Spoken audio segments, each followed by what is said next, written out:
السلام عليكم ورحمة الله.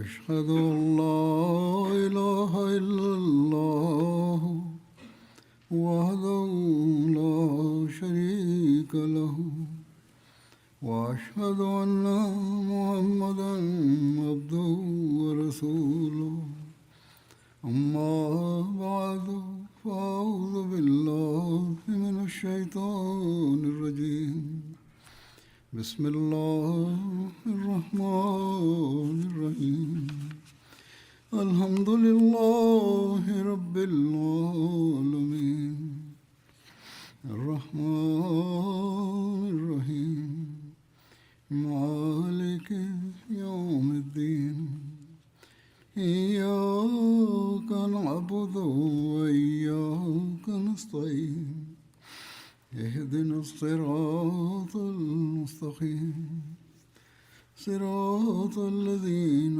أنعمت عليهم غير المغضوب عليهم ولا الضالين ادعوا إلى سبيل ربك بالحكمة والموعظة الحسنة وجادلهم بالتي هي أحسن إن ربك هو أعلم بمن ضل عن سبيله وهو أعلم بالمهتدين.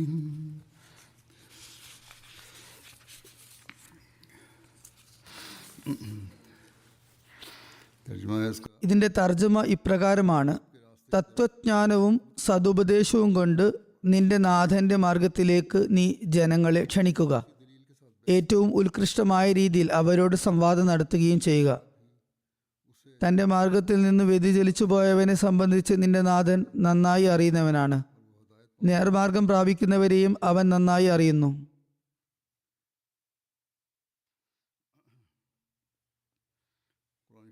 ഖുറാനിൽ അല്ലാഹു ഈ വചനത്തിലും മറ്റു പല വചനങ്ങളിലും തബ്ലീഗ് അഥവാ പ്രബോധനം നടത്താൻ ഉപദേശിക്കുന്നതോടൊപ്പം തന്നെ ഏറ്റവും നല്ല രീതിയിൽ തബ്ലീഗ് ചെയ്യാനും ഉപദേശം നൽകാനും കൂടി നിർദ്ദേശിക്കുന്നുണ്ട്. അങ്ങനെയെങ്കിൽ മാത്രമേ മറ്റുള്ളവരിൽ അതിൻ്റെ സ്വാധീനമുണ്ടാകുകയും പ്രയോജനം ലഭിക്കുകയും ചെയ്യുകയുള്ളൂ. ഈ രീതിയിൽ പ്രവർത്തിക്കുന്നവരുടെ തബ്ലീഗ് എപ്പോഴും ഫലമണിയുകയും വിജയപ്രദമാവുകയും ചെയ്യും. അള്ളാഹുവിൻ്റെ അനുഗ്രഹം കൊണ്ട് അവർ വളരെയധികം വിജയിക്കാറുമുണ്ട്. അതിനാൽ ഈ തത്വം എപ്പോഴും നമ്മൾ നമ്മുടെ മുമ്പിൽ വയ്ക്കേണ്ടതുണ്ട്. ഇന്നത്തെ കാലത്ത് സോഷ്യൽ മീഡിയ കാരണം തബ്ലീഗ് വളരെ എളുപ്പമാണെന്ന് ജനങ്ങൾ കരുതി വച്ചിരിക്കുന്നു. തബ്ലീഗിന് താല്പര്യമുള്ളവർ വളരെ ആകാംക്ഷയോടെ ഈ ജോലി ചെയ്യാൻ ശ്രമിക്കുന്നു. ചിലരാകട്ടെ പബ്ലിക് സ്ഥലങ്ങളിൽ, പൊതുസ്ഥലങ്ങളിൽ പോയും, അതിന് ചില രാജ്യങ്ങളിൽ അനുമതിയുണ്ട്. പാകിസ്ഥാൻ പോലുള്ള രാജ്യങ്ങളിൽ പബ്ലിക് തബ്ലീഗിന് അനുമതിയില്ല. അവർ അങ്ങനെ തങ്ങളുടെ ആഗ്രഹം പൂർത്തീകരിക്കുന്നു. ഇത് നല്ല കാര്യമാണ്. എങ്കിലും പ്രബോധനത്തിന് ചില വ്യവസ്ഥകളും മര്യാദകളുമുണ്ട്. അവ എപ്പോഴും മുന്നിൽ വെക്കേണ്ടതുണ്ട്, ഓർമ്മിക്കേണ്ടതുണ്ട്. അല്ലെങ്കിൽ ഫലം വിപരീതമാകും. അള്ളാഹു ഈ വചനത്തിൽ പറഞ്ഞതുപോലെ ഈ കാര്യം മനസ്സിലാക്കുകയും അതിനുശേഷം തബ്ലീഗ് ചെയ്യുകയും വേണം. എന്നാൽ ചിലർ അവരുടെ തബ്ലീഗ് വഴി മറ്റുള്ളവരിൽ നെഗറ്റീവായിട്ടുള്ള നിഷേധാത്മകമായ സ്വാധീനം ചെലുത്തുന്നു. പോസിറ്റീവായിട്ടുള്ള അല്ലെങ്കിൽ ക്രിയാത്മകമായ സ്വാധീനത്തിന് പകരം വിപരീത ഫലമാണ് അവിടെ സംഭവിക്കുന്നത്. ചിലപ്പോൾ അന്യർക്ക് ജമാഅത്തിനെ കുറിച്ചും ജമാഅത്തിന്റെ അധ്യാപനങ്ങളെക്കുറിച്ചും ആക്ഷേപം ഉന്നയിക്കാനും യാഥാർത്ഥ്യങ്ങളിൽ നിന്നും അകന്നുകൊണ്ട് ആരോപണങ്ങൾ ഉന്നയിക്കാനും അവസരം ലഭിക്കുന്നു. കൂടാതെ ഈ രംഗത്ത് പുതിയതായി വന്ന ചിലർക്ക് തങ്ങളുടെ പക്കൽ വലിയ വലിയ തെളിവുകളുണ്ടെന്ന് അവർക്ക് തോന്നുമെങ്കിലും വേണ്ടത്ര തെളിവുകളില്ലാതെ വരുമ്പോൾ അല്ലെങ്കിൽ എതിരാളികളെ തൃപ്തിപ്പെടുത്താൻ കഴിയാതെ വരുമ്പോൾ അവർ ഹതാശരാകുന്നു. എന്നാൽ നിരാശപ്പെടേണ്ട യാതൊരു കാര്യവുമില്ല. അള്ളാഹുവിൻ്റെ അനുഗ്രഹം കൊണ്ട് നമ്മുടെ പക്കൽ ന്യായമായ തെളിവുകളുണ്ട്. അത് മനസ്സിലാക്കാനും വേണ്ട വിധം അവതരിപ്പിക്കാനും കഴിയുന്നില്ലെങ്കിൽ അത് വേറെ കാര്യം. അള്ളാഹുവിന്റെ അനുഗ്രഹത്താൽ അഹമ്മദിയ ജമാഅത്ത് സംവദിക്കുന്നത് യുക്തിയോടും തെളിവുകളോടും കൂടിയാണ്. അള്ളാഹു ഖുർആനിലൂടെ തിരുനബി സല്ലല്ലാഹു അലൈഹി വസല്ലമക്ക് നൽകിയതും അവിടുന്ന് സ്വയം പ്രാവർത്തികമാക്കിയതുമായ പ്രബോധന രീതിക്കൊത്താണ് ഞങ്ങൾ പ്രവർത്തിക്കുന്നത്. നമ്മൾ തബ്ലീഗ് ചെയ്യേണ്ടത് ഏറ്റവും നല്ല നിലയിലായിരിക്കണം എന്ന് എപ്പോഴും ഓർക്കണം. ഒരിക്കൽ ഹസ്രത്ത് മസീഹ് മൗഊദ് അലൈഹി ഇസ്ലാം തബ്ലീഗിനെ കുറിച്ചുള്ള ഒരു സുപ്രധാന നിർദ്ദേശം നൽകി. ഹസ്രത്ത് മസീഹ് മൗഊദ് അലൈഹി സ്വലാത്തു വസ്സലാം പറഞ്ഞു, അമേരിക്കയിലും യൂറോപ്പിലും ഇസ്ലാമിക അധ്യാപനങ്ങൾ വ്യാപിപ്പിക്കാൻ എന്തു ചെയ്യണം എന്ന് എന്നോട് ഒരിക്കൽ ചോദ്യം ഉന്നയിക്കപ്പെടുകയുണ്ടായി. ഇംഗ്ലീഷ് അറിയുന്ന ചില മുസ്ലിങ്ങളെ യൂറോപ്പിലേക്കും അമേരിക്കയിലേക്കും അയച്ച് പ്രസംഗത്തിലൂടെയും പ്രബോധനത്തിലൂടെയും ഇസ്ലാമിലെ ലക്ഷ്യങ്ങൾ അവർ അവിടെ വെളിപ്പെടുത്തുന്നത് ഉചിതമാണോ എന്ന് ചോദിക്കപ്പെടുകയുണ്ടായി. അവർക്ക് ഭാഷ അറിയാമല്ലോ, അതിനാൽ അവർ തബ്ലീഗ് ചെയ്യട്ടെ എന്ന് പറയപ്പെട്ടു. ഹസ്രത്ത് മസീഹ് മൗഊദ് അലൈഹി സ്വലാത്തു വസ്സലാം പറയുന്നു, എന്നാൽ ഞാൻ പൊതുവെ അതിന് ശരി ആയിക്കോട്ടെ എന്ന് മറുപടി പറയില്ല. ഇത് വളരെ പ്രധാനപ്പെട്ട സംഗതിയാണ്. കാരണം ഇംഗ്ലീഷ് അറിഞ്ഞതുകൊണ്ടോ ഏതെങ്കിലും ഭാഷ സംസാരിച്ചത് കൊണ്ടോ മാത്രം ദീനിന്റെ അറിവ് ലഭിക്കുന്നതല്ല. അതിന് മറ്റു പല അവിഭാജ്യ ഘടകങ്ങളുമുണ്ട്. ഞാൻ മുമ്പ് പറഞ്ഞതുപോലെ അറിവ് വർദ്ധിപ്പിക്കേണ്ടതുണ്ട്. ഇവിടെയും പല സ്ഥലങ്ങളിലും ആളുകൾ പ്രബോധനം ചെയ്യുന്നു. പക്ഷെ എതിരാളികളുടെ ചോദ്യങ്ങൾക്ക് പൂർണ്ണമായ അറിവോടുകൂടിയുള്ള മറുപടി നൽകാൻ അവർക്ക് കഴിയുന്നില്ല. സോഷ്യൽ മീഡിയയിലും സാമൂഹ്യ മാധ്യമങ്ങളിലും ഇതേ അവസ്ഥ തന്നെയാണ് ഉള്ളത്. അതുകൊണ്ട് അള്ളാഹുവിലേക്ക് ക്ഷണിക്കാൻ ആഗ്രഹിക്കുന്നവരും തബ്ലീഗിൽ താല്പര്യമുള്ളവരും ആദ്യം സ്വന്തം അറിവ് വർദ്ധിപ്പിക്കേണ്ടതുണ്ട്. സാധാരണയായി ജമാഅത്തിന്റെ സാഹിത്യങ്ങളിൽ, ലിറ്ററേച്ചറുകളിൽ ആക്ഷേപങ്ങൾക്കുള്ള മറുപടികൾ ലഭ്യമാണ്. അഥവാ ലഭ്യമല്ലെങ്കിൽ രാജ്യത്തെ തബ്ലീഗ് ടീമുമായി ബന്ധപ്പെട്ട് അതിൽ നിന്നും പ്രയോജനം നേടുക. ആ ടീമിലെ അറിവുള്ളവരുടെ സഹായം തേടേണ്ടതുണ്ട്. ഹസ്രത്ത് മസീഹ് മൗഊദ് അലൈഹി സ്വലാത്തു വസ്സലാം പറഞ്ഞത്, ഞാൻ ഒരിക്കലും ശരി അങ്ങനെ ആയിക്കോട്ടെ എന്ന് മറുപടി പറയില്ല എന്നാണ്. തുടർന്ന് അവിടുന്ന് പറയുന്നു, ഇസ്ലാമിക അധ്യാപനത്തെക്കുറിച്ച് പൂർണ്ണമായി അറിവില്ലാത്ത, അതിൻ്റെ ഉന്നതമായ ഗുണങ്ങളെക്കുറിച്ച് തീർത്തും അജ്ഞരായ, നിലവിലെ വിമർശനങ്ങൾക്ക് കൃത്യമായ മറുപടികൾ നൽകാൻ കഴിവില്ലാത്ത, റൂഹുൽ ഖുദ്സിൽ പരിശുദ്ധാത്മാവായ അള്ളാഹുവിന്റെ മലക്കുകളിൽ നിന്നും പഠനം ലഭിക്കാത്ത, ഇതും വളരെ പ്രധാനപ്പെട്ട കാര്യമാണ്. തബ്ലീഗ് ചെയ്യുന്നയാൾക്ക് റൂഹുൽ ഖുദ്സിൽ നിന്നുള്ള ബോധനവും അള്ളാഹുമായുള്ള ബന്ധവും ഉണ്ടായിരിക്കേണ്ടതുണ്ട്. അങ്ങനെയുള്ള ആളുകൾ നമ്മുടെ വക്കീൽ അഥവാ വക്താവായി പോകുന്നത് ഞാൻ ഒട്ടും ഉചിതമായി കണക്കാക്കുന്നില്ല. ഹസ്രത്ത് മസീഹ് ഇസ്ലാം പറയുകയാണ്, അത് പാടില്ല. എൻ്റെ മുബല്ലിഗുമാർക്ക് അള്ളാഹുമായി ഒരു പ്രത്യേക ബന്ധമുണ്ടായിരിക്കണം. അപ്പോൾ അള്ളാഹു അവരെ സഹായിക്കുമാറാകും. അവിടുന്ന് പറയുന്നു, ഇത്തരം പ്രവർത്തനങ്ങളുടെ ദോഷത്തിനാണ് അതിന്റെ ഗുണത്തെക്കാൾ കൂടുതൽ സാധ്യതയും സംഭാവ്യതയും ഉള്ളത്. ഇല്ലാ മാഷാ അള്ളാഹ്, അള്ളാഹു ഇച്ഛിച്ചെങ്കിൽ മറിച്ചും ആയേക്കാം. അതായത് നമ്മൾ ഇങ്ങനെയുള്ള കാര്യങ്ങൾ ചെയ്താൽ അതിന്റെ ഗുണം കുറവും ദോഷം കൂടുതലുമായിരിക്കും. ചില സാഹചര്യങ്ങളിൽ ഇല്ല മാഷാ അള്ളാഹ് ചിലപ്പോൾ പ്രയോജനം ഉണ്ടായെന്ന് വരാം. ഒന്നോ രണ്ടോ ഉദാഹരണങ്ങൾ മാത്രം അങ്ങനെ ലഭിക്കുകയുള്ളൂ. പക്ഷെ പൊതുവായി പറഞ്ഞാൽ നെഗറ്റീവായിട്ടുള്ള ഫലമാണ് ഉണ്ടാകുന്നത്. അതുകൊണ്ട് ഒരു മുബല്ലിഗും ഒരു ദായിലല്ലായും അള്ളാഹുവിലേക്ക് ക്ഷണിക്കുന്നവരും എപ്പോഴും ഒരു കാര്യം മനസ്സിൽ വെക്കണം. തബ്ലീഗ് ചെയ്യുമ്പോൾ നമ്മൾ പൂർത്തിയാക്കേണ്ട നിരവധി നിബന്ധനകളുണ്ട്. അത് പാലിച്ചാൽ മാത്രമേ ശരിയായ രീതിയിൽ നമുക്ക് തബ്ലീഗ് ചെയ്യാൻ കഴിയുകയുള്ളൂ. തബ്ലീഗിനെ കുറിച്ച് നമ്മൾ ഓർക്കേണ്ട പ്രധാനമായ കാര്യം, ഇസ്ലാം മാത്രമാണ് ഏക സത്യമതം. തിരുനബി സല്ലല്ലാഹു അലൈഹി വസല്ലം മാത്രമാണ് സർവ്വലോകർക്കും വേണ്ടി ആഗതരായിട്ടുള്ള അള്ളാഹുവിന്റെ സന്ദേശവുമായി വന്നിട്ടുള്ള ഏക സത്യപ്രവാചകൻ. അള്ളാഹു അവിടുത്തെ എല്ലാ ജനങ്ങൾക്കും, എല്ലാ ലോകത്തിനും, സകല സമുദായങ്ങൾക്കും ബഷീറും നസീറും, സുവാർത്തകനും താക്കീതുകാരനും, സന്തോഷവാർത്ത അറിയിക്കുന്നതിനും മുന്നറിയിപ്പ് നൽകുന്നതിനുമായി അയച്ചിരിക്കുന്നു. എന്നാൽ ഇന്ന് വരെയുള്ള ചരിത്രം പരിശോധിച്ചാൽ ലോക ജനസംഖ്യയുടെ 1/4 കീഴെ മാത്രമാണ് ഇന്നും മുസ്ലിങ്ങളുടെ മൊത്തം ജനസംഖ്യ. ഇതിന് എന്താണ് കാരണം? കാരണം ഇതാണ്: ഹിക്മത്തോടു കൂടിയുള്ള, യുക്തിയോട് കൂടിയുള്ള പ്രബോധനം ഇതുവരെ നടന്നിട്ടില്ല, വേണ്ട വിധം നടന്നിട്ടില്ല. ആ സന്ദേശം ശരിയായ രീതിയിൽ എത്തിക്കാനായിട്ടില്ല എന്നത് തന്നെയാണ് കാരണം. മുസ്ലിങ്ങൾ കരുതുന്നത് ജിഹാദിലൂടെ ഇസ്ലാമിന്റെ സന്ദേശം വ്യാപിപ്പിക്കാം എന്നാണ്. എന്നാൽ ശത്രു ആക്രമിക്കുമ്പോൾ മാത്രമാണ് ജിഹാദിന് അനുമതിയുള്ളത്. മുസ്ലിങ്ങൾക്ക് ജിഹാദ് ചെയ്യാനും വാളെടുക്കാനും അനുമതി ലഭിച്ചത് കാഫിറുകളോ അവിശ്വാസികളോ അമുസ്ലിങ്ങളോ ഇസ്ലാമിനെ കടന്നാക്രമിക്കാനും നശിപ്പിക്കാനും ശ്രമിച്ചപ്പോഴൊക്കെയാണ്. അപ്പോഴാണ് അള്ളാഹു വിശുദ്ധ ഖുർആനിലെ സൂറത്തുൽ ഹജ്ജിൽ ഇപ്രകാരം പറഞ്ഞത്: ഉദിന ലില്ലദീന യുഖാതിലൂന ബിഅന്നഹും ദുലിമു വഇന്നല്ലാഹ അലാ നസ്രിഹിം ലഖദീർ. അർത്ഥം, യുദ്ധം ചെയ്യപ്പെടുന്നവർക്ക് തിരിച്ചും യുദ്ധം ചെയ്യാൻ അനുമതി നൽകപ്പെട്ടിരിക്കുന്നു. എന്തെന്നാൽ അവർ ആക്രമിക്കപ്പെട്ടിരിക്കുകയാണ്. തീർച്ചയായും അള്ളാഹു അവരെ സഹായിക്കുവാൻ കഴിവുള്ളവനാകുന്നു. ഇതാണ് സുപ്രധാന സംഗതി. പിന്നീട് അള്ളാഹു അവരെ സഹായിക്കുകയും അള്ളാഹു അതിന് കഴിവുള്ളവനാണെന്ന്, സർവശക്തനാണെന്ന് തെളിയിക്കുകയും ചെയ്തു എന്നതിന് ചരിത്രം സാക്ഷിയാണ്.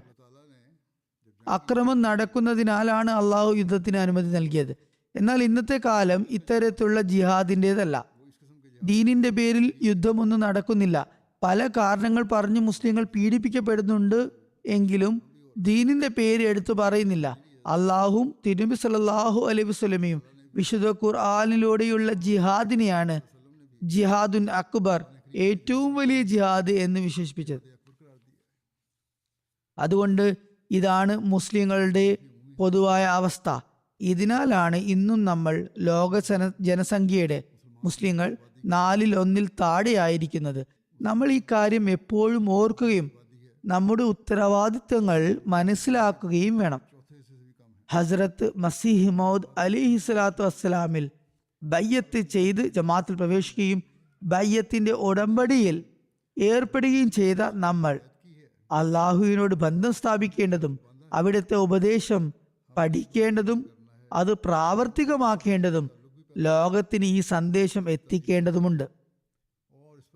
ഞാൻ ആദ്യം സൂചിപ്പിച്ചതുപോലെ ചിലർ സദുദ്ദേശത്തോടെയാണ് പ്രവർത്തിക്കുന്നത്.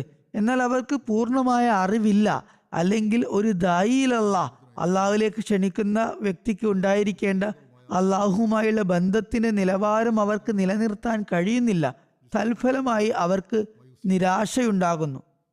തിരുനബി സല്ലല്ലാഹു അലൈഹി വസല്ലമയും തബ്ലീഗിനായി കൽപ്പനകൾ നൽകുമ്പോൾ, അതിനായി പറഞ്ഞയക്കുമ്പോൾ ചില മാർഗനിർദ്ദേശങ്ങൾ നൽകാറുണ്ടായിരുന്നു. ഹദീസുകളിൽ ഇപ്രകാരമുള്ള ധാരാളം വിവരണങ്ങൾ കാണാം. ഹസരത്ത് ഇബ്നു അബ്ബാസ് റളിയല്ലാഹു അൻഹുവിൽ നിന്നും ഒരു നിവേദനമുണ്ട്. പറയുന്നു, ആളുകളോട് അവരുടെ ബുദ്ധിക്കനുസരിച്ച് സംസാരിക്കാൻ ഞങ്ങൾ തിരുനബി സല്ലല്ലാഹു അലൈഹി വസല്ലമയാൽ കൽപ്പിക്കപ്പെട്ടിരിക്കുന്നു.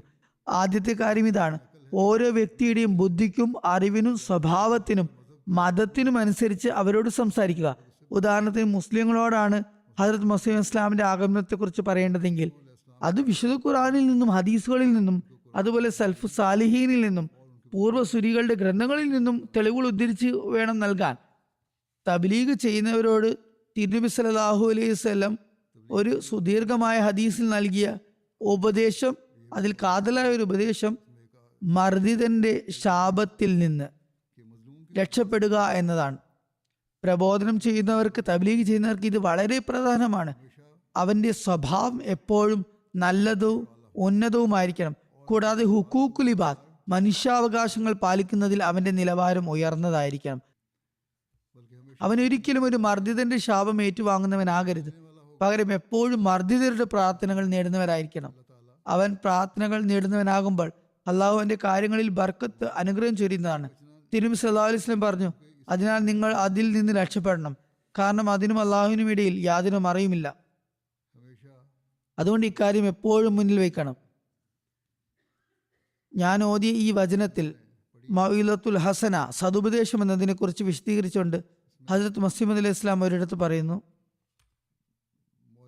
വ്യാജാരോപണങ്ങളെ യുക്തി കൊണ്ടും മൗഇസത്തുൽ ഹസന കൊണ്ടും സതുപദേശം കൊണ്ടും നേരിടാൻ അള്ളാഹു നമ്മോട് ചട്ടം കെട്ടിയിരിക്കുന്നു. മറുപടി നൽകുമ്പോൾ നാം ഒരിക്കലും തന്നെ, മസീഹ് ഇസ്ലാം പറയുകയാണ്, സൗമ്യതയും ശാന്തതയും കൈവിട്ടിട്ടില്ലെന്ന് അള്ളാഹുവിനാണ് അറിയുന്നത്. അള്ളാഹുവിന് നന്നായി അറിയാം ഒരിക്കലും രൂക്ഷമായി പെരുമാറിയിട്ടില്ല എന്ന്. അതായത് അവിടുന്ന് എപ്പോഴും സൗമ്യതയോടും സാവകാശത്തോടും കൂടിയാണ് മറുപടി നൽകിയിരുന്നത്. ഇതാണ് എൻ്റെ ആദർശം, അതിന് അള്ളാഹു സാക്ഷിയാണ്. എപ്പോഴും മൃദുവായതും സൗമ്യവുമായ വാക്കുകളാണ് ഹസരത്ത് മസീഹ് ഇസ്ലാം ഉപയോഗിച്ചിട്ടുള്ളത്. ഇതാണ് നമ്മൾ സ്വീകരിക്കേണ്ട തബ്ലീഗിന്റെ രീതി. അതിനാൽ തബ്ലീഗ് ചെയ്യുമ്പോൾ ചിലപ്പോൾ ദേഷ്യത്തിൽ എതിരാളികളുടെ അതേ ഭാഷ തിരിച്ചുപയോഗിക്കുമ്പോൾ ഓർക്കുക, നമ്മുടെ തബ്ലീഗ് ധാർമ്മികതയുടെ സദാചാരത്തിന്റെ പരിധിയിൽ മാത്രമായിരിക്കണം. അവർക്ക് തെളിവില്ലാത്തത് കൊണ്ടാണ് അവർ അസഭ്യമായ ഭാഷ ഉപയോഗിക്കുന്നത്. എന്നാൽ നമ്മളും മോശം ഭാഷ ഉപയോഗിച്ചാൽ അതിനർത്ഥം നമ്മുടെ പക്കലും തെളിവുകളൊന്നുമില്ല എന്നാണ്.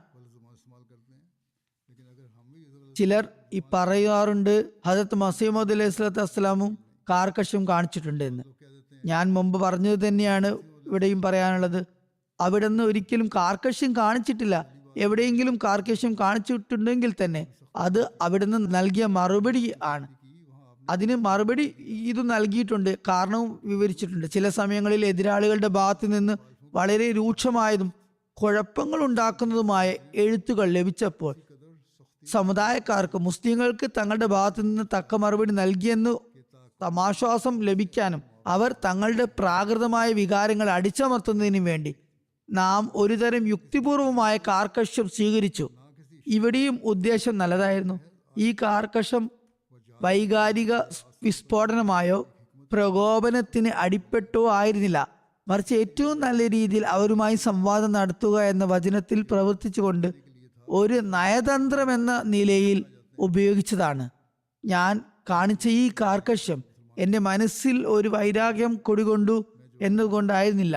അത് ഒരു പാഠം നൽകുന്നതിനും മുസ്ലിങ്ങളിൽ നിന്ന് വികാരത്തിൽ അടിമപ്പെട്ടവരുടെ വികാരങ്ങൾ അടിച്ചമർത്തുന്നതിനു വേണ്ടിയായിരുന്നു. കാരണം ഞാൻ മറുപടി നൽകിയാൽ ആളുകൾ, മുസ്ലിങ്ങൾ തെറ്റായ നടപടി സ്വീകരിക്കില്ല, അടിപിടി കൂടാൻ തുനിയില്ല. അവിടുന്ന് പറഞ്ഞു, നാം ഇത് ചെയ്തത് എതിരാളികളുടെ അപമാനം, നിന്ദ, മോശം വാക്കുകൾ എന്നിവ പാരമ്യത്തിലെത്തിയപ്പോൾ മാത്രമാണ്. എൻ്റെ വാക്കുകൾ എവിടെയെങ്കിലും ഇപ്രകാരം കണ്ടാൽ അത് ആ സമയത്ത് നടന്നുകൊണ്ടിരുന്ന എതിർപ്പിന്റെ മോശം വാക്കുകൾ കാരണമാണ് കാർക്കശ്യം കാണിച്ചത് എന്ന് മനസ്സിലാക്കണം.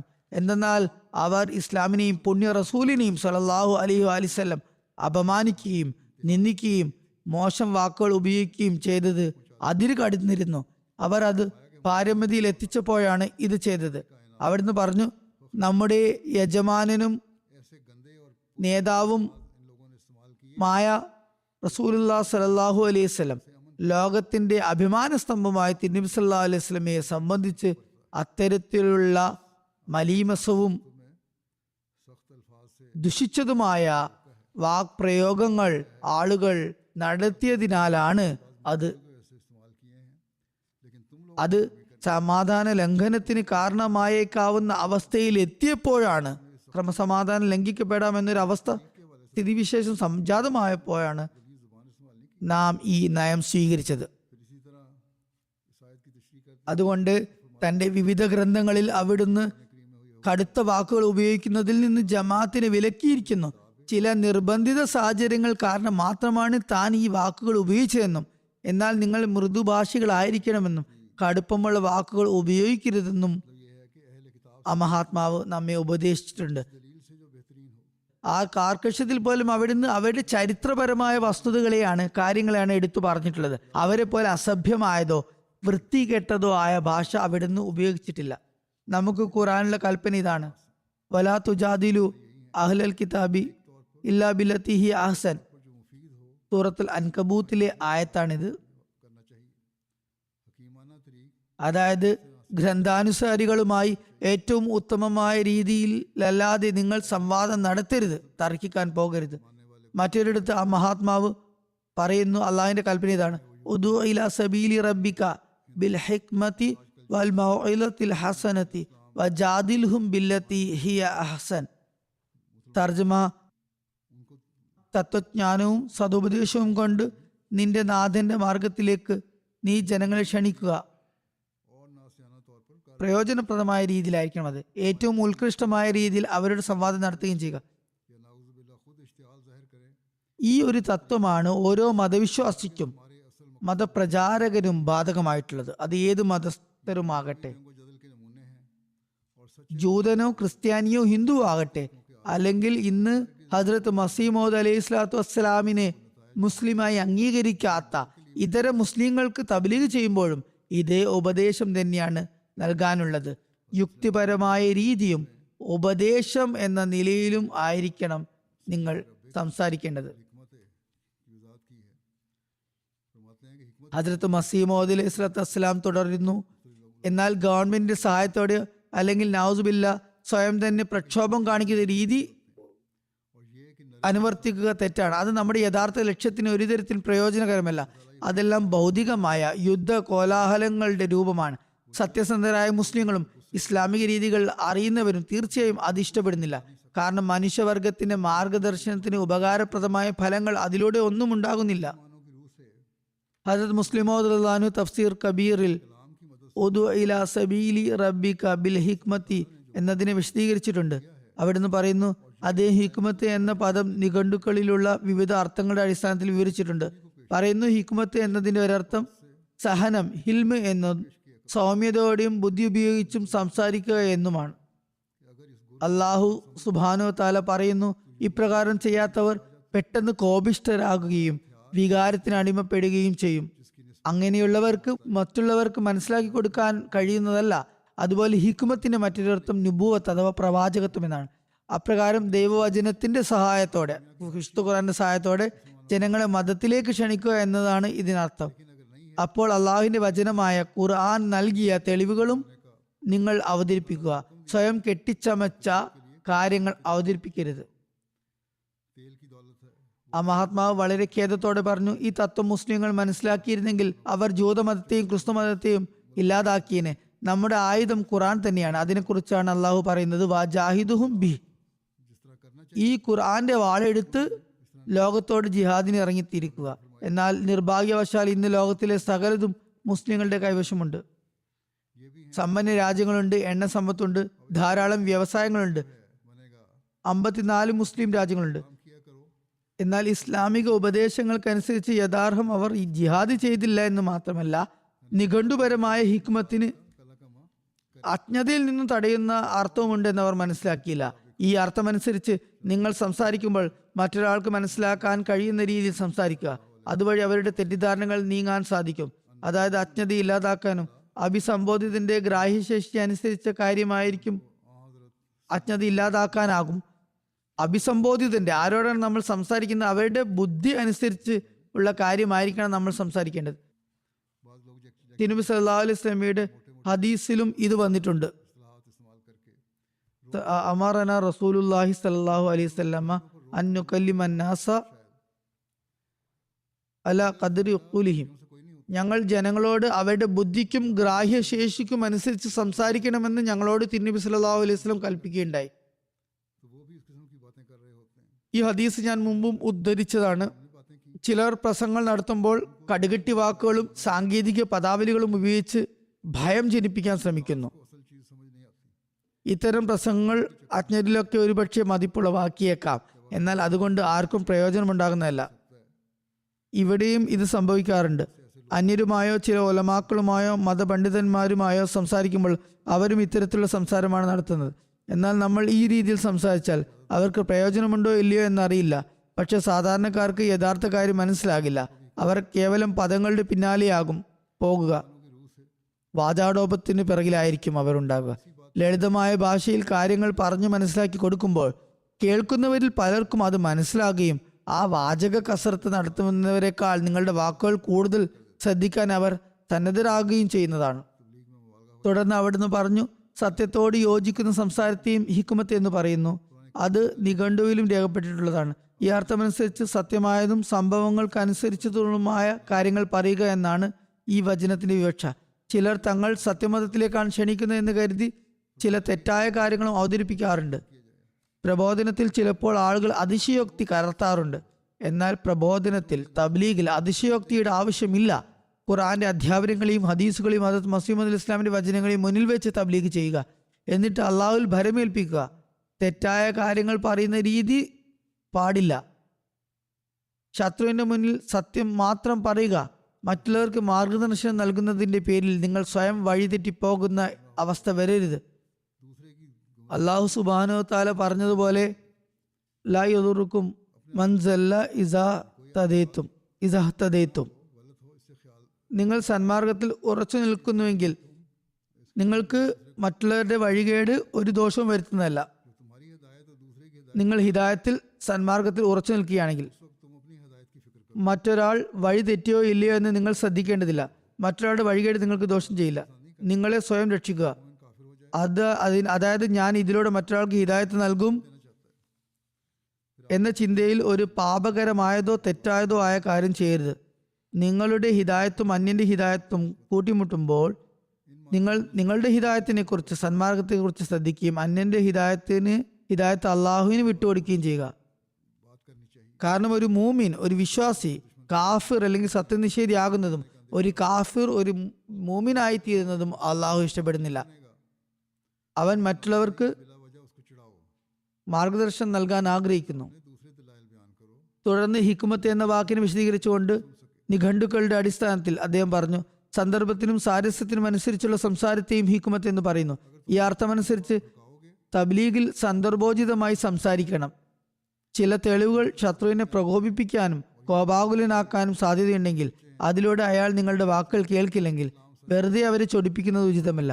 അവർക്ക് ശാന്തമായി കേൾക്കാൻ കഴിയുന്ന മറ്റ് തെളിവുകൾ അവരുടെ മുമ്പിൽ അവതരിപ്പിക്കുക. അതായത് സംസാരിക്കുന്നതിന് മുമ്പ് അവരുടെ സ്വഭാവം മനസ്സിലാക്കുക. വെറുതെ അവരെ പ്രകോപിപ്പിച്ചാൽ അങ്ങനെയുള്ള പ്രബോധനം കൊണ്ട് യാതൊരു പ്രയോജനവുമില്ല. തങ്ങളുടെ മഹാത്മ്യം വെളിപ്പെടുത്താനും ഞങ്ങൾ സത്യത്തിലാണ്, മസീമദ് അലൈഹി ഇസ്ലാം സത്യവാനാണ്, ഇസ്ലാം സത്യപൂർണ്ണമാണ്, തിരുനബി സല്ലല്ലാഹു അലൈഹി വസല്ലം തീർച്ചയായും ലോകത്തിന് മുഴുവൻ പ്രവാചകനായി വന്ന വ്യക്തിയാണ് എന്ന് സ്ഥാപിക്കാൻ വേണ്ടി മാത്രം തെളിവുകളുടെ അകമ്പടി ഇല്ലാതെ ഈ കാര്യങ്ങൾ സംസാരിച്ചാൽ പ്രകോപനമാണ് ഉണ്ടാകുക. യുക്തിയോടെ സംസാരിക്കുക. അപ്പോൾ ആളുകൾക്ക് ഈ കാര്യങ്ങൾ മനസ്സിലാകും. ചുരുക്കത്തിൽ അള്ളാഹു ചുരുങ്ങിയ വാക്കുകളിൽ തബ്ലീഗിന്റെ എല്ലാ തന്ത്രങ്ങളും പഠിപ്പിച്ചു തന്നിരിക്കുന്നു. ഈ രീതി പ്രബോധനം ചെയ്യുന്നവർ പിന്തുടരുകയാണെങ്കിൽ ഇൻഷാ അല്ലാഹ് വിജയിക്കുന്നതായിരിക്കും. അൽ മൗലത്തുൽ ഹസന എന്നാൽ ഹൃദയങ്ങളെ മയപ്പെടുത്തുകയും അതിൽ ആഴമായ സ്വാധീനം ചെലുത്തുകയും ചെയ്യുന്ന വചനം എന്നാണ് വിവക്ഷിതം. ഈ ഉപദേശത്തിലൂടെ ശുഷ്കമായ വരണ്ട തെളിവുകൾ മാത്രം ഉപയോഗിക്കരുത് എന്ന കാര്യത്തിലേക്ക് മുസ്ലിങ്ങളുടെ ശ്രദ്ധ തിരിച്ചിരിക്കുന്നു. ഇസ്ലാമിന്റെ ഈ സന്ദേശം ലോകത്തിന് കൈമാറേണ്ടത് ഇന്ന് അഹമ്മദിയ ജമാഅത്തിന്റെ കടമയാണ്. എതിരാളിയോടോ എതിർപക്ഷത്തുള്ളവനോടോ സംസാരിക്കുമ്പോൾ ദീനിൽ മതകാര്യത്തിൽ വെറും വരണ്ട തെളിവുകൾ മാത്രമല്ല, ഉപദേശത്തിന്റെ വിവിധ വശങ്ങളുണ്ടെന്നും അവ പാലിക്കപ്പെടണമെന്നും പറയുക. കൂടാതെ വികാരങ്ങളെ ഉത്തേജിപ്പിക്കുന്ന കാര്യങ്ങൾ പറയുക. യുക്തിയോടൊപ്പം മൗഇലത്തുൽ ഹസനയും ഉൾപ്പെടുത്തുക. ഇന്നത്തെ കാലത്തെ അജ്ഞരായ ജാഹിലായ ഉലമാക്കൾ സത്യവിരുദ്ധമായി ആളുകളെ വെറുതെ പ്രകോപിപ്പിക്കുന്നത് പോലെ നിങ്ങളും ചെയ്യരുത്. വജാദിൽഹും ബില്ലത്തി ഹി അഹ്സൻ എന്ന് പറഞ്ഞതിലൂടെ തർക്കിക്കുമ്പോൾ അഥവാ വാദപ്രതിവാദങ്ങളിൽ ഏർപ്പെടുമ്പോൾ ഇക്കാര്യം ശ്രദ്ധിക്കണമെന്ന് പറഞ്ഞു. വിവിധ തെളിവുകളിൽ നിന്ന് ഏറ്റവും ഉന്നതവും ശക്തവുമായ തെളിവ് അടിസ്ഥാനമായും കേന്ദ്രമായും സ്വീകരിക്കുക. മറ്റു തെളിവുകളെ അതിന് കീഴിൽ വെക്കുക. കാരണം സഹായകമായ തെളിവ് തകർന്നു പോയാലും പ്രധാന തെളിവിന് ബലഹീനത സംഭവിക്കുന്നതല്ല. ഇതിന് വിപരീതമായി കേന്ദ്ര ബിന്ദു തന്നെ, അടിസ്ഥാന കാര്യം തന്നെ ദുർബലമാണെങ്കിൽ ശക്തമായ സഹായക തെളിവുകൾ കൊണ്ടും ഒരു പ്രയോജനം ഉണ്ടാകുന്നില്ല. ഇന്ന റബ്ബക ഹുവ അഅലമു ബിമൻ ളല്ല അൻ സബീലിഹി വഹുവ അഅലമു ബിൽ മുഹ്തദീൻ. തന്റെ മാർഗത്തിൽ നിന്ന് വ്യതിചലിച്ചു പോയവനെ സംബന്ധിച്ച് നിന്റെ നാഥൻ നന്നായി അറിയുന്നവനാണ്. നേർമാർഗം പ്രാപിക്കുന്നവരെയും അവൻ നന്നായി അറിയുന്നു. അതുകൊണ്ട് നിങ്ങൾ നല്ല രീതിയിൽ തബ്ലീഗ് ചെയ്തുകൊണ്ടിരിക്കുക. എന്നിട്ടും ആളുകൾ അംഗീകരിക്കുന്നില്ലെങ്കിൽ തങ്ങൾക്ക് തബ്ലീഗ് ചെയ്യാൻ അറിയില്ല എന്ന നിഗമനത്തിലെത്തി നിരാശപ്പെടരുത്. കാരണം നിങ്ങളുടെ തബ്ലീഗിൽ യാതൊരു ന്യൂനതയും ഇല്ലായിരിക്കാം.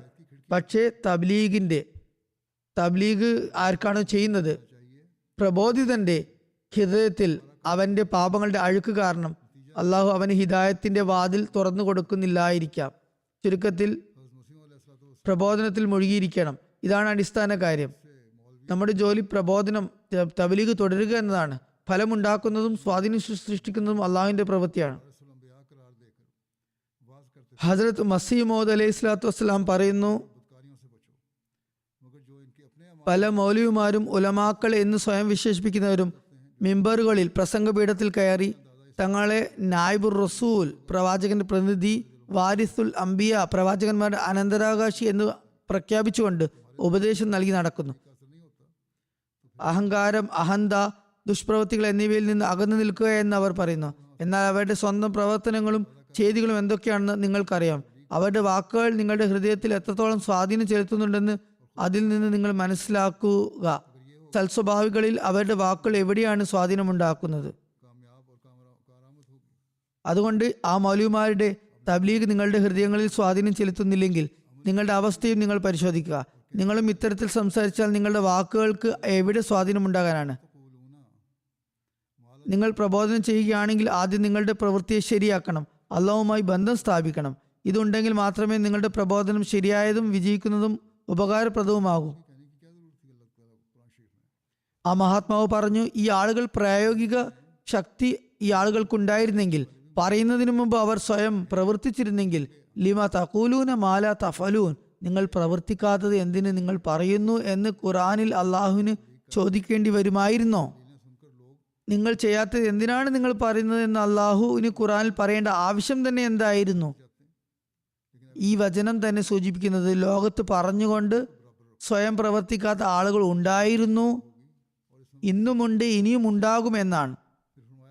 അതുകൊണ്ട് തബ്ലീഗ് ചെയ്യുന്ന ചിലരുണ്ടാകും. അവരുടെ തെളിവുകൾ കേട്ട് മറ്റുള്ളവർക്ക് മുന്നിൽ സമർത്ഥിക്കാൻ അവർക്ക് സാധിക്കാം, ബോധ്യപ്പെട്ടേക്കാം. എന്നാൽ അവരുടെ പ്രവൃത്തി കാണുമ്പോൾ അവർ അകന്നു പോകുന്നു. എന്നാൽ നിങ്ങൾക്ക് തബ്ലീഗ് ചെയ്യാൻ ആഗ്രഹമുണ്ടെങ്കിൽ നിങ്ങളുടെ വാക്കും പ്രവൃത്തിയും നേരെയാക്കുക, ഒരുപോലെ ആക്കുക. എങ്കിൽ മാത്രമേ നിങ്ങളുടെ തബ്ലീഗ് വിജയിക്കുകയും അതിൽ ബർക്കത്തുണ്ടാകുകയും ചെയ്യുകയുള്ളൂ. തുടർന്ന് ആ മഹാത്മാവ് പറഞ്ഞു, എൻ്റെ വാക്ക് നിങ്ങൾ ഹൃദയസ്ഥമാക്കുക. ഒരു മനുഷ്യന്റെ സംസാരം സത്യസന്ധമായ ഹൃദയത്തിൽ നിന്നല്ലെങ്കിൽ, അതിൽ പ്രായോഗിക ശക്തിയില്ലെങ്കിൽ അത് സ്വാധീനം ചെലുത്തുന്നതല്ല.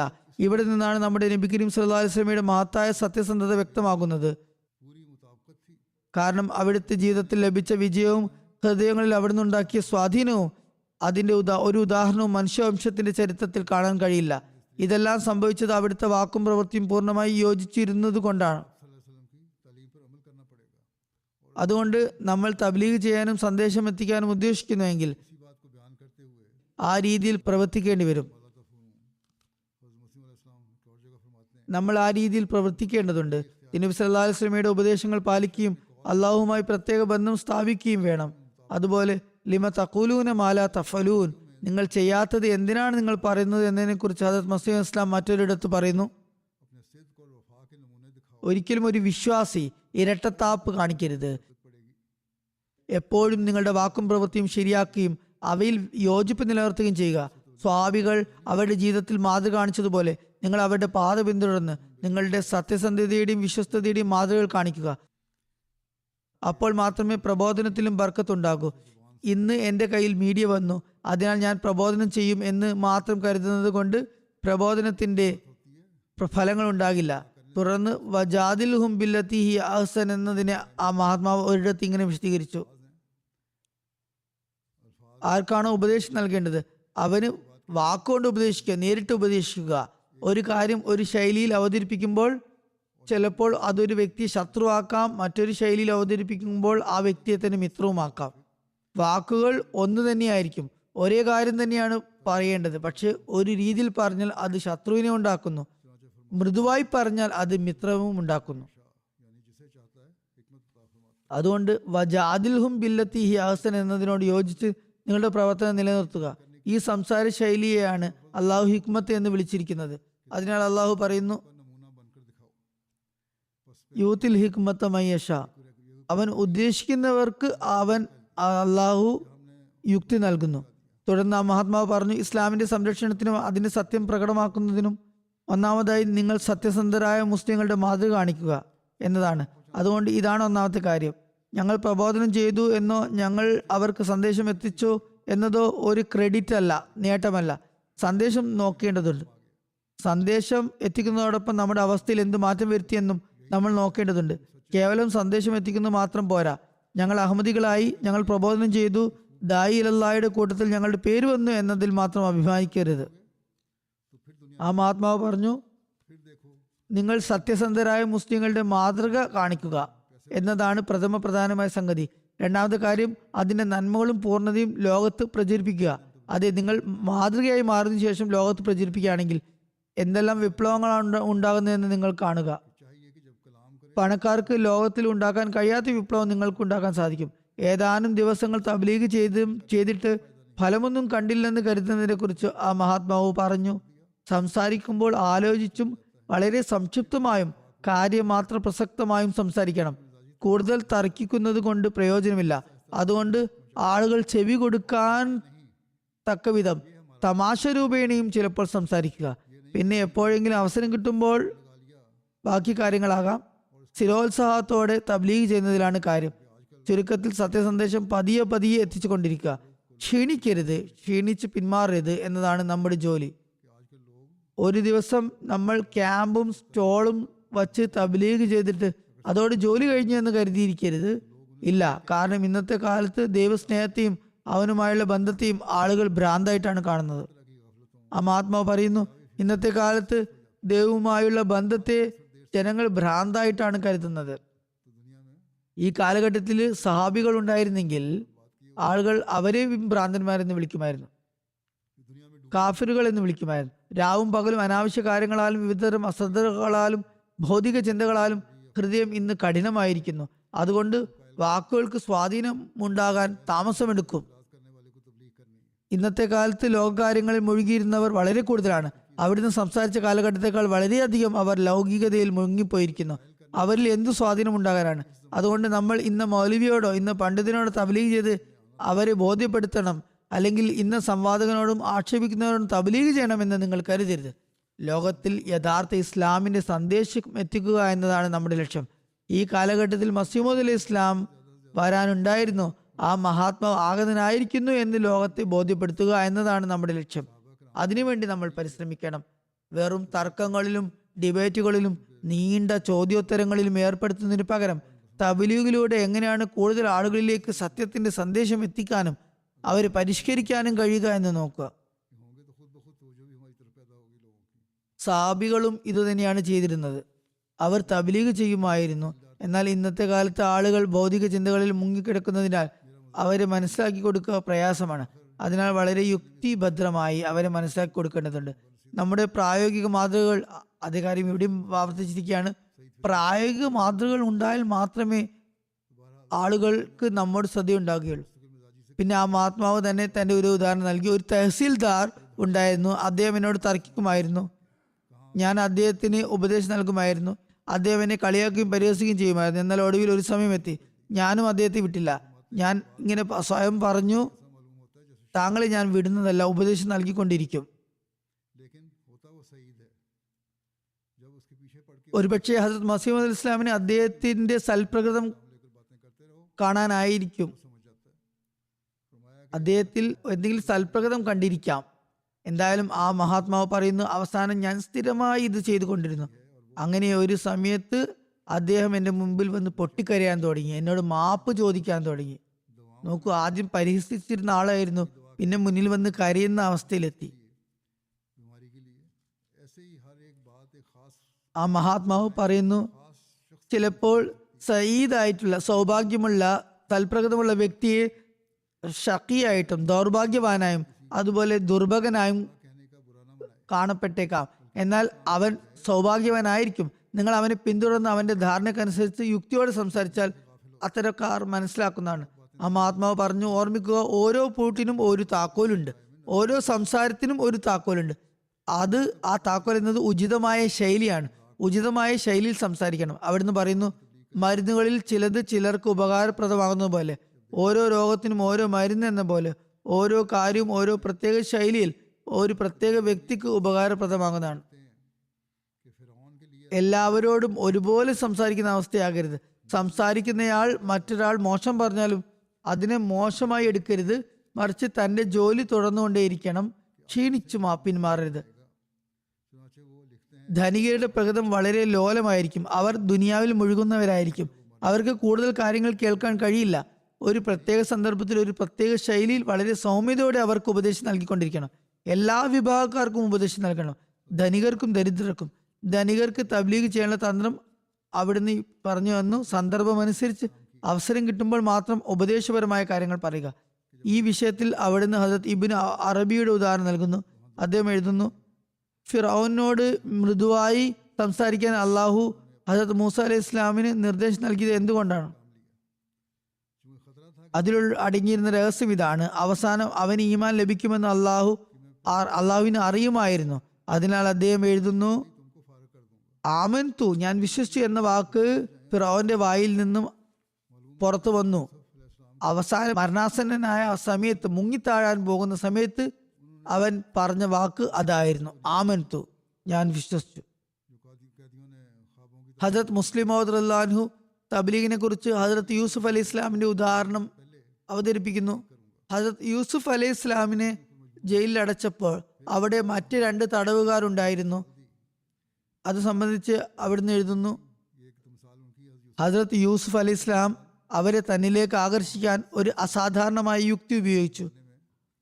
തബ്ലീഗ് ചെയ്യുമ്പോൾ അവർക്ക് മടുപ്പ് വരുമോ എന്ന് ഭയമുണ്ടായിരുന്നതിനാൽ ഞാൻ കൂടുതൽ സമയമെടുക്കുകയില്ല, ഭക്ഷണം വരുന്നതിന് മുമ്പ് തന്നെ ഞാൻ നിങ്ങളെ ഒഴിവാക്കിയേക്കാം എന്ന് പറഞ്ഞ് അദ്ദേഹം അവർക്ക് ആശ്വാസം നൽകി. ഇത് ചെയ്തത് അവർ ഭയപ്പെടാതിരിക്കാനും ശ്രദ്ധയോടെ കേൾക്കാനും വേണ്ടിയാണ്. ഹദരത്ത് യൂസുഫ് അലൈഹി ഇസ്ലാമിന് തബ്ലീഗിന് അവസരം ലഭിക്കാറുണ്ടായിരുന്നില്ല എന്ന് തോന്നുന്നു.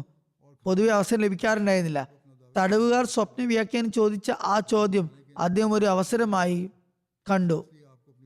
ആ അവസരം മുതലെടുത്തു. അവരുടെ ആവശ്യം നിറവേറ്റുന്നതിന് മുമ്പ് ഞാൻ തബ്ലീഗ് ചെയ്യുകയാണെങ്കിൽ അവർ ഇത് കേൾക്കാൻ നിർബന്ധിതരാകുമെന്ന് അദ്ദേഹം മനസ്സിലാക്കി. തുടർന്ന് അവിടുന്ന് തിരുനബി സല്ലല്ലാഹു അലൈഹി വസല്ലമയുടെ ഉദാഹരണവും സമർപ്പിച്ചു. ഹദരത്ത് യൂസുഫ് അലൈഹി ഇസ്ലാമിന്റെ ഉദാഹരണം ആദ്യം പറഞ്ഞു. റസൂലുള്ളാഹി സ്വല്ലല്ലാഹു അലൈഹി വസല്ലമയുടെ ഉദാഹരണം ഇപ്രകാരം സമർപ്പിച്ചു.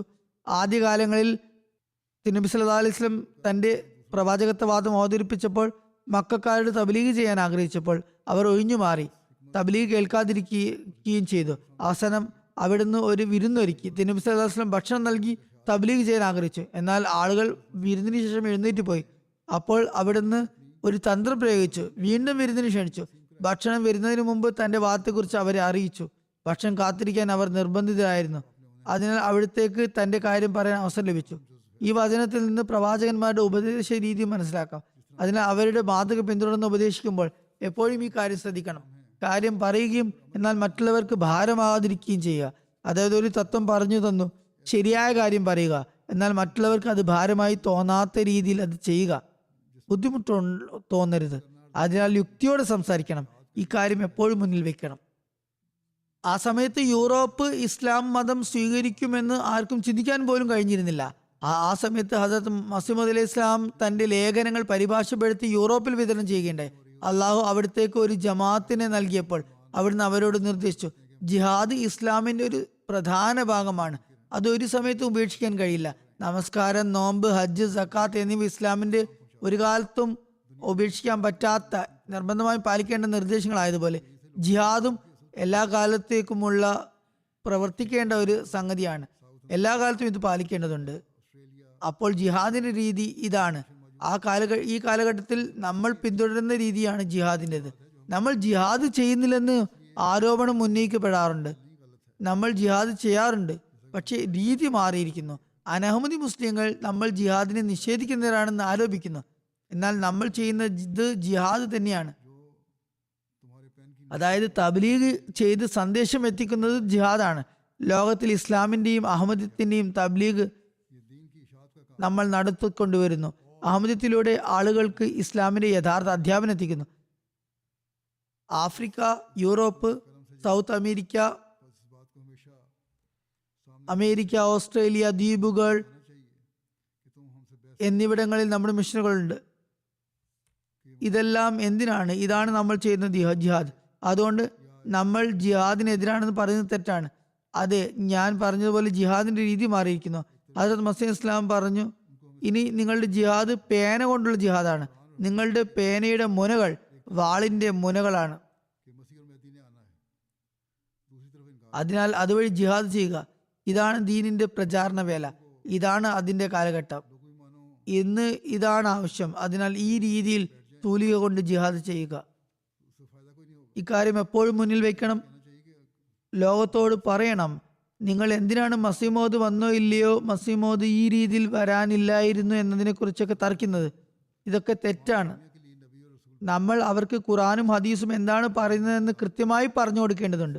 ഒരു ഭാഗത്ത് അവർ മസീഹും മഹൂദിയും വരും എന്ന് വിശ്വസിക്കുന്നു, മറുഭാഗത്ത് വന്ന മസീഹിനെ നിഷേധിക്കുകയും ചെയ്യുന്നു. നമ്മൾ അവരുടെ തർക്കങ്ങളിലും വാക്കർത്ഥങ്ങളിലും കോലാഹലങ്ങളിലും മുഴുകിയിരുന്നാൽ അതുകൊണ്ട് ഒരു പ്രയോജനവും ഉണ്ടാകുന്നതല്ല. നമ്മൾ അവരോട് പറയണം, നമ്മുടെ യഥാർത്ഥ ലക്ഷ്യം ഇസ്ലാമിനെ ലോകത്ത് വിജയിപ്പിക്കുക എന്നതാണ്.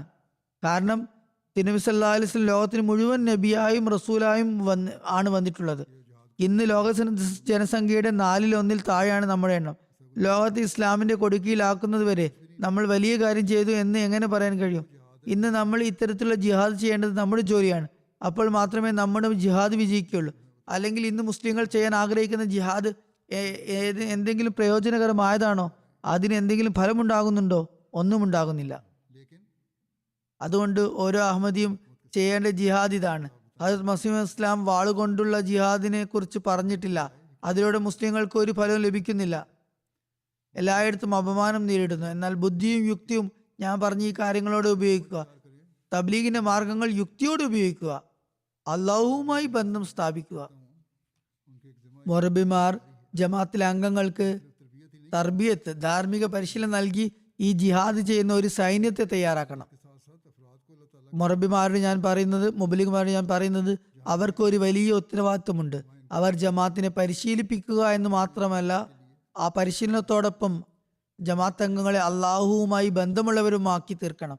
ഇതോടൊപ്പം അവരുടെ അറിവ് വർദ്ധിപ്പിക്കും, അതായത് അവരുടെയും ജമാഅത്ത് അംഗങ്ങളുടെയും അറിവ് വർദ്ധിപ്പിക്കുകയും അവരെയും ഈ ജിഹാദിന് വേണ്ടി തയ്യാറാക്കുകയും ചെയ്യണം. അവർ ഇത് ചെയ്യുമ്പോൾ മാത്രമേ തങ്ങളുടെ ഉടമ്പടി, തങ്ങളുടെ പ്രതിജ്ഞ അവർ പാലിക്കുന്നവരായി മാറുകയുള്ളൂ. ഹദരത്ത് മുസ്ലിം മൗഊദ് റളിയല്ലാഹു അൻഹു ഒരിക്കൽ മൊറബിമാർക്ക്, മുബല്ലിഗുമാർക്ക് ഉപദേശം നൽകിക്കൊണ്ട് പറഞ്ഞു, എങ്ങനെയാണ് പ്രബോധനം ചെയ്യേണ്ടത്? ഒരു മൊറബി എങ്ങനെയായിരിക്കണം? 2-3 സന്ദർഭങ്ങളിൽ അവിടുന്ന് മൊറബിമാർക്ക് ഉപദേശങ്ങൾ നൽകിയിട്ടുണ്ട്. അത് വളരെ ദീർഘമേറിയതാണ്. അവസരം ലഭിക്കുമ്പോൾ ഞാനത് പിന്നീട് വിവരിക്കാം. ഈ സമയത്ത് അതിലെ പ്രധാനപ്പെട്ട കാര്യങ്ങളുടെ ഒരു സംക്ഷിപ്ത രൂപം ഞാനിവിടെ വിവരിക്കാം. ആദ്യമായി തസ്കിയ നഫ്സ് അഥവാ ആത്മശുദ്ധീകരണം ഒരു മൊറബിലുണ്ടായിരിക്കണം. മൊറബി സ്വയം ആത്മസംസ്കരണത്തിന് ശ്രമിക്കണം. എന്നിട്ട് ജമാഅത്തിലും ആത്മസംസ്കരണത്തിന് വേണ്ടിയുള്ള ശ്രമങ്ങൾ നടത്തണം. അദ്ദേഹത്തിന് തഹജ്ജുദിന്റെ ശീലമുണ്ടായിരിക്കണം. എന്നിട്ട് ജമാഅത്തിനെയും ആരാധനകളിലേക്ക് ശ്രദ്ധ തിരിക്കുമാറാകണം. ഖുർആൻ കരീം സ്വയം ആഴത്തിൽ പഠിക്കുകയും ജമാഅത്തിലെ അംഗങ്ങളെയും അത് പഠിക്കുന്നതിലേക്ക് ശ്രദ്ധ തിരിക്കുകയും വേണം. ദായികളെ, പ്രബോധകരെ തയ്യാറാക്കണമെങ്കിൽ ഈ രീതി ആയിരിക്കണം അനുവർത്തിക്കേണ്ടത്. ദിക്റ് ഇലാഹി, ദൈവസ്മരണ സ്വയം ചെയ്യുകയും അതിലേക്ക് സ്വയം ശ്രദ്ധിക്കും. ജമാഅത്തിലെ അംഗങ്ങളെ അതിന് ശ്രദ്ധ തിരിക്കുകയും ചെയ്യുക. അദ്ദേഹം ശ്രദ്ധ ചെലുത്തിയ മറ്റൊരു സുപ്രധാന സംഗതി സ്വന്തമായി ലൈബ്രറി ഉണ്ടാകുക എന്നതാണ്. Private library. ഇത് വളരെ പ്രധാനപ്പെട്ട കാര്യമാണ്. കാരണം അപ്രകാരം വായിക്കാനുള്ള താല്പര്യമുണ്ടാകുന്നു. അതുപോലെ ഇന്നത്തെ കാലത്ത് പുസ്തകങ്ങളുടെ പ്രചാരം കുറവാണ്. എങ്കിലും അൽ ഇസ്ലാം വെബ്സൈറ്റിൽ ധാരാളം പുസ്തകങ്ങൾ, ജമാഅത്തിന്റെ സാഹിത്യങ്ങൾ എന്നിവ ലഭ്യമാണ്. പുസ്തകങ്ങൾ വാങ്ങാൻ കഴിവില്ലാത്തവരോ താല്പര്യമില്ലാത്തവരോ കുറഞ്ഞത് ഇതിലേക്ക് ശ്രദ്ധിക്കുകയും വായനക്കായി ഒരു സമയം നിശ്ചയിക്കുകയും വേണം. അതുപോലെ തവക്കുൽ അലല്ലാ, അള്ളാഹുവിൽ ഭരമേൽപ്പിക്കുക വളരെയധികം ഉണ്ടായിരിക്കണം. മനുഷ്യൻ സ്തുതിപാഠകനാകരുത്. അള്ളാഹുവിനെ എല്ലാ കാര്യങ്ങളുടെയും ഉറവിടമായി കാണണം. കാരണം അള്ളാഹുവിലൂടെയാണ് നമുക്ക് സർവസ്വം ലഭിക്കുന്നത്. ജനസമ്പർക്കം മെച്ചപ്പെടുത്തണം. നമ്മുടെ PR-ഉം പൊതുജന സംബന്ധവും ദുർബലമാകുമ്പോൾ തബ്ലീഗിന്റെ രംഗം പരിമിതപ്പെടുന്നു. ഈ കാര്യത്തിൽ നമ്മൾ ശ്രദ്ധിക്കണം. ബന്ധങ്ങൾ വർദ്ധിപ്പിക്കുന്നതിൽ ശ്രദ്ധിക്കുന്നവർ വളരെ കുറവാണ്. നമ്മൾ ഇതിൽ അഭിവൃദ്ധിപ്പെടുകയും നമ്മുടെ ടീമിനെയും മുന്നോട്ട് കൊണ്ടുവരികയും ചെയ്യുമ്പോൾ നമ്മുടെ തബ്ലീഗ് രംഗങ്ങൾ കൂടുതൽ വിശാലമാകും. തിന്മകളെ സധൈര്യം എതിർക്കാനുള്ള ആർജവും ഉണ്ടായിരിക്കണം. ഇതും ഒരു മൊറബിൽ ഉണ്ടായിരിക്കേണ്ട വലിയ ഗുണമാണ്. അദ്ദേഹം അത് ജമാഅത്തിലും ഉണ്ടാക്കണം. സ്ഥിരചിത്തത ശീലമാക്കണം. 3-4 ദിവസം നന്മകൾ ചെയ്ത് തബ്ലീഗിൽ ശുഷ്കാന്തി കാണിച്ച് ആരാധനകൾ മുഴുകുക, എന്നിട്ട് അതൊക്കെ പാടെ മറന്നു പോവുക എന്ന രീതി അനുവർത്തിക്കരുത്. മറിച്ച് അദ്ദേഹം സ്വയം ഈ കാര്യങ്ങളിൽ സ്ഥിരതയോടെ നിലകൊള്ളുന്നതിനോടൊപ്പം ജമാഅത്തിലും ഈ ഒരു ആത്മാവ് സംജാതമാക്കണം. മറബിമാർ സ്വയം പ്രവർത്തിക്കുമ്പോൾ ജമാഅത്തിലും തീർച്ചയായും ഈ ചൈതന്യം ഉണ്ടാവും. അപ്പോൾ ആളുകളുടെ ചോദ്യങ്ങൾക്ക് ശരിയായ രീതിയിൽ മറുപടി നൽകാൻ കഴിയുന്ന, അപമാനം നേരിടാത്ത ദായിലല്ലാകൾ, പ്രബോധകർ തയ്യാറാകും. ഹദരത്ത് മസീഹ് ഇസ്ലാം പറഞ്ഞതുപോലെ ഭാഷ പഠിക്കുന്നത് കൊണ്ട് മാത്രം തബ്ലീഗ് രീതി അറിയാനാകില്ല. മറിച്ച് അറിവാണ് പ്രധാനം. കൂടാതെ വിചിന്തനം ചെയ്യാനുള്ള ശീലം ഉണ്ടായിരിക്കണം. അള്ളാഹുമായി ബന്ധമുണ്ടായിരിക്കണം. ഇതെല്ലാം ഒരു മുറബിയിൽ ഉണ്ടായിരിക്കേണ്ടതും അദ്ദേഹം ജമാഅത്തിനെ പഠിപ്പിക്കാൻ ശ്രമിക്കേണ്ടതുമായ കാര്യങ്ങളാണ്. ഇങ്ങനെ സംഭവിക്കുകയാണെങ്കിൽ നമ്മൾക്ക് ഒരു വലിയ വിപ്ലവം ഉണ്ടാക്കാൻ കഴിയും. അപ്പോൾ മാത്രമേ തിരുനബി സല്ലല്ലാഹു അലൈഹി വസല്ലമയുടെ പതാക ലോകത്ത് ഉയർത്താൻ നമുക്ക് സാധിക്കുകയുള്ളൂ. അപ്പോൾ മാത്രമേ മുസ്ലിങ്ങൾക്കും വരാനിരിക്കുന്ന മസീഹ് മൗഊദിന്റെയും മഹദി മൗഊദിന്റെയും യാഥാർത്ഥ്യം മനസ്സിലാക്കി കൊടുക്കാനും അദ്ദേഹത്തിന്റെ ബയ്യത്തിൽ വരാൻ അവരെ ക്ഷണിക്കാനും കഴിയുകയുള്ളൂ. അതുകൊണ്ട് നമ്മൾ നിറവേറ്റേണ്ട നിരവധി ഉത്തരവാദിത്തങ്ങളുണ്ട്. അതിലേക്ക് നമ്മൾ ശ്രദ്ധ തിരിക്കേണ്ടതുണ്ട്. അതിന്റെ ആവശ്യമാണുള്ളത്. ഇതിൽ നമ്മുടെ മർബിമാർക്ക് വലിയ പങ്ക് വഹിക്കാനുണ്ട്. അള്ളാഹു എല്ലാവർക്കും അതിനുള്ള തൗഫീക്ക് നൽകട്ടെ. ദായലുള്ളാഹുകൾക്കും ശരിയായ അറിവ് നേടാനും അള്ളാഹുവുമായി ബന്ധം സ്ഥാപിക്കാനും ഇസ്ലാമിന്റെയും മുഹമ്മദത്തിന്റെയും സന്ദേശം ലോകത്തിന്റെ എല്ലാ കോണുകളിലേക്കും എത്തിക്കുവാനും അള്ളാഹു തൗഫീക്ക് നൽകട്ടെ.